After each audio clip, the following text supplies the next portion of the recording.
Happy new year दोस्तों। तो नए साल के स्पेशल में मैंने बनाया था पनीर टिक्का, जिसकी रेसिपी मैं आपके साथ आज शेयर करने वाली हूँ। जिसमें मैंने ली थी 2 बड़ी शिमला मिर्च, आधा किलो पनीर, 5-6 प्याज और 2 बड़े टमाटर। और मैंने यहाँ पे दही ली है। दही है हंग कर्ड।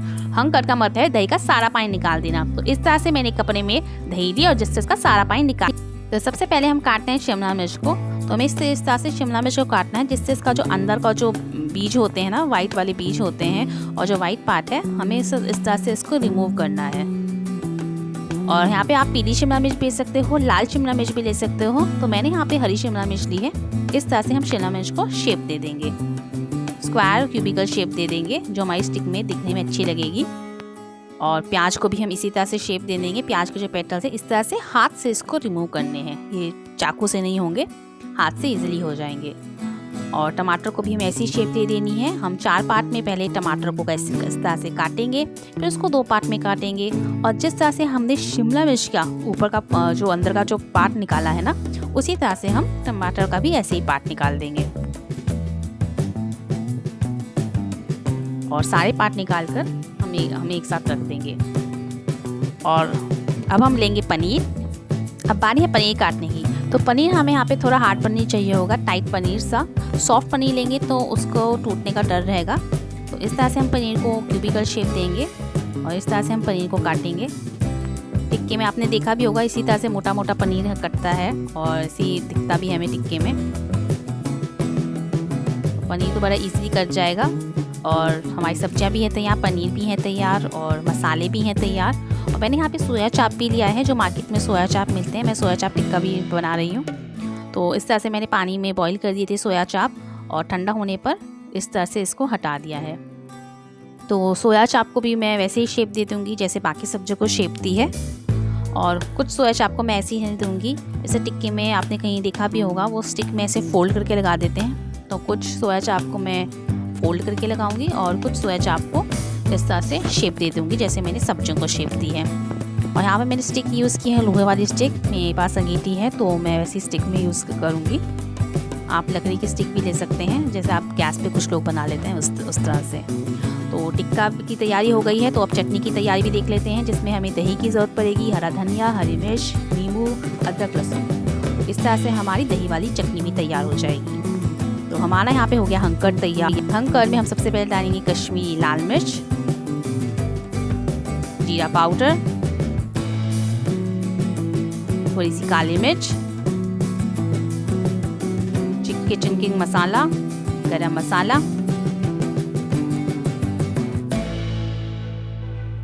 चाट मसाला, नमक,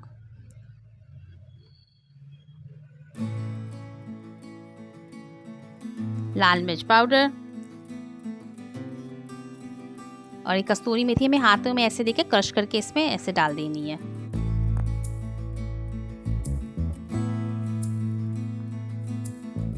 इसमें हम धनिया पाउडर भी डालेंगे और अदरक लहसुन का पेस्ट है वो भी 1 चम्मच डालेंगे। बहुत अच्छा टेस्ट आएगा उससे। सबको मिक्स कर देंगे। और काला नमक भी एक टिप है, काला नमक भी इसमें डाल सकते हो, उससे बहुत ही बढ़िया टेस्ट आएगा। ज़रूर ट्राई कीजिए। और मैंने यहाँ पे एक पैन में तेल गरम कर दिया है, उसमें अजवाइन डाली है, थोड़ी सी हल्दी और बेसन डाला है। अब मैंने बेसन और हल्दी तेल में ही पका लिया है, क्योंकि ये दोनों ही चीज़ ऐसी हैं जो कच्ची डलेंगी तो स्वाद नहीं आएगा। तो इससे क्या होगा ना, ये दोनों चीज़ें यहाँ पे पक जाएंगी। अब हम बेसन को रोस्टेड बेसन डालने की ज़रूरत नहीं पड़ेगी, क्योंकि हमने बेसन को यहीं अपने तेल में पका लिया है। तो इसको इसमें डायरेक्ट डाल देंगे। धीरे धीरे चलाते रहना पड़ेगा, वरना जो बेसन है वो ज़्यादा ना लग जाए नीचे। तो इसे ठंडा होने पर इसको अपने मिक्सचर में ऐड कर देना है और अच्छी तरह से इसको मिला देना है। और उससे ऊपर से बारीक कटा हुआ धनिया भी आप इसमें डाल सकते हैं। और इसी स्टेज पे आप अपना मिक्सचर है ना टेस्ट कर लीजिए, इसमें नमक मिर्च कुछ कम तो नहीं है। क्योंकि अगर नमक मिर्च कम है तो आप अभी इस स्टेज पे डाल दीजिए, बाद में तो इसमें हम सब्जियाँ डालेंगे। अब अच्छी तरह से आपका मिक्सचर परफेक्ट हो जाए तो अपना सब्जियाँ डालें, जिसमें शिमला मिर्च, टमाटर, प्याज और इसमें हम डालेंगे पनीर भी। और इसको आप चम्मच से भी कर सकते हो, हाथ से करेंगे तो और अच्छा होगा। हाथ से अच्छी तरह से मैरिनेट होगा ये, और धीरे धीरे हाथ से मैरिनेट करना होगा। ये पनीर टूटने का रह सकता है, इसलिए इसको हल्के हाथ से इसको मिक्स करते रहेंगे। देखिए सारा मसाला सब में चल जाएगा। और इसमें हम ये सोया चाप को भी इसमें मैरिनेट कर देंगे और इसको 10 से 15 मिनट के लिए इसको ढक के रख देंगे। अब 10 से 15 मिनट के बाद हम अपनी सब्जियों को लगाना शुरू करते हैं। तो सबसे पहले मैंने यहाँ पे लिया है प्याज, टमाटर, शिमला मिर्च और पनीर। तो इस तरह से सीक्वेंस में हम सब्जियों को लगाएंगे। और सबसे लास्ट में मैंने गाजर का पीस लगाया है। गाजर का पीस लगाने से क्या होता है ना, जो सब्जियां हैं हमारी आपस में रहेंगी स्टिक में ईजिली। बिल्कुल हमारी अंगीठी भी हो गई है तैयार। तो अंगीठी में हम दोनों स्टिक को लगाएंगे और इस तरह से देखिए इसका कलर चेंज होता रहेगा, बीच बीच में ऐसे घुमाते रहेंगे कि इसके जो पूरी तरफ इसकी आँच रहे।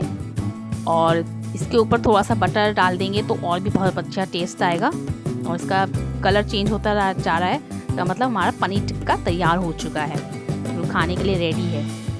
तो इस तरह से पनीर टिक्के को आप निकालिए बर्तन में और बिल्कुल बाहर वाला पनीर टिक्का लग रहा है ना।